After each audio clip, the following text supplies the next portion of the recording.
Halo semuanya, pada kali ini saya akan mempresentasikan proposal yang saya buat dengan judul pembuatan e-commerce aplikasi berbasis web dengan metode Object Oriented Analysis and Design. Jadi sebelum kita masuk eh, bagaimana cara pembuatan itu, saya akan menjelaskan apa itu e-commerce terlebih dahulu. Jadi e-commerce ini adalah penyebaran, pembelian, penjualan, pemasaran barang dan jasa melalui sistem elektronik seperti internet, televisi, dan juga jaringan komputer lainnya. Jadi e-commerce ini dapat melibatkan transfer dana elektronik, tukaran data elektronik, sistem manajemen inventory otomatis, dan sistem pengumpulan data otomatis.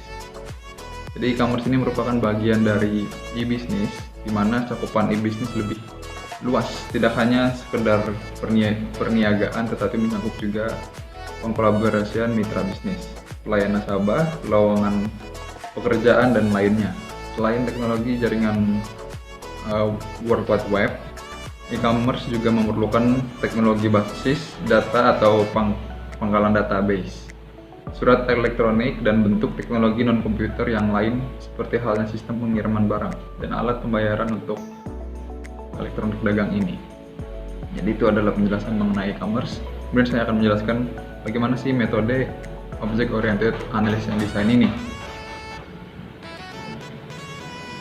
Jadi metode OOAD ini dia mencakup analisis dan desain sebuah sistem dengan pendekatan objek, yaitu analisis berorientasi objek dan desain berorientasi objek. Jadi OOA ini adalah metode analisis yang memeriksa requirement atau syarat-syarat yang harus dipenuhi sebuah sistem dari sudut pandang kelas-kelas dan objek-objek yang ditemui dalam ruang lingkup perusahaan.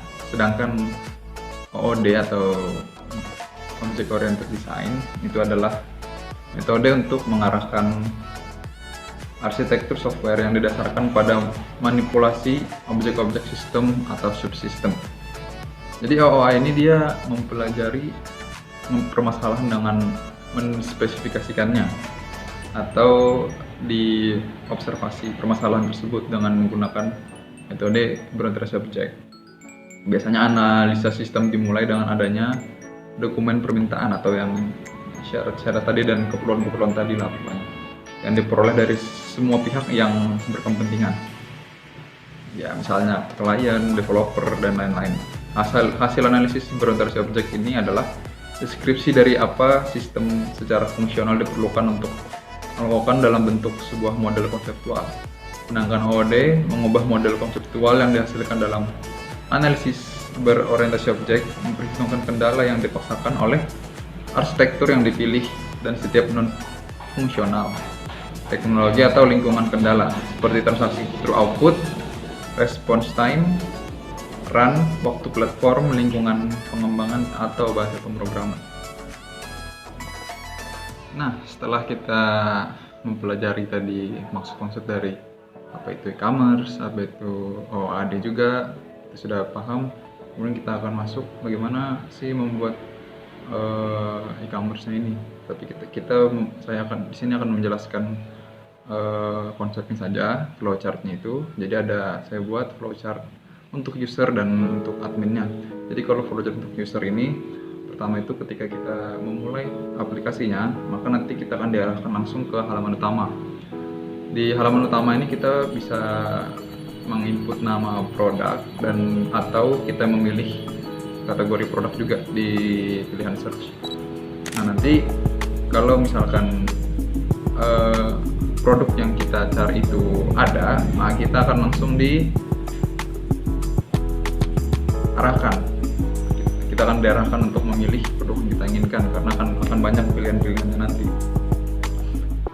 Tapi sebaliknya kalau misalkan produk itu tidak ada, maka kita akan kembali disuruh untuk menginput nama produk yang lainnya. Kemudian kalau yang kita tadi inginkan produk yang sudah ada tadi, kemudian dia akan dicek stoknya. Kalau misalkan stoknya ini tersedia, maka kita akan diarahkan ke proses transaksi dan pembayaran. Kemudian maka akan masuk ke proses pengiriman dan selesai. Tapi sebaliknya kalau misalkan stoknya ini habis, maka kita akan dikembalikan lagi dan kita tidak bisa membeli barang tersebut karena stok habis. Kemudian kita akan menjelaskan flowchart admin.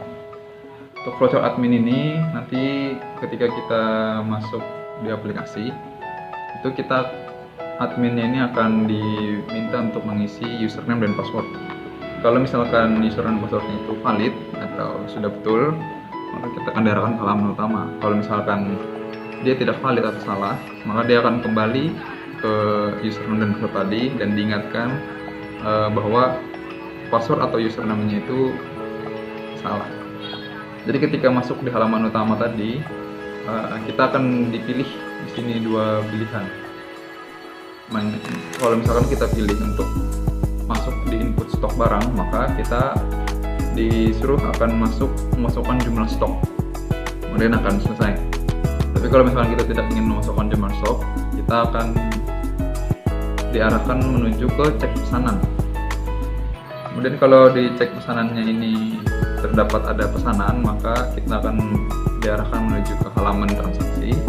Kemudian kita akan masuk ke halaman pengiriman dan selesai. Dan begitulah arahan-arahan atau langkah-langkah dari konsep e-commerce yang saya buat, konsep e-commerce sederhananya.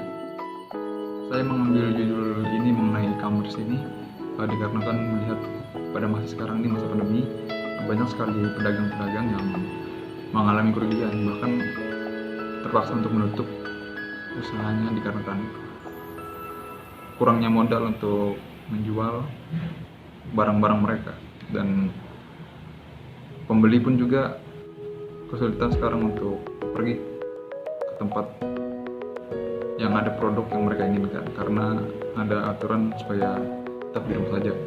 Jadi dengan adanya aplikasi web e-commerce ini memudahkan transaksi jual beli, itu menguntungkan baik untuk pedagang, bahkan untuk pembeli juga, karena kita tinggal duduk di rumah dan memegang handphone kita atau komputer kita untuk membeli barang dan memesan barang kita itu. Sekian presentasi yang dapat saya sampaikan. Apabila ada kesalahan ataupun kekurangan, tolong dimaafkan. Terima kasih telah menonton. Selamat beraktivitas.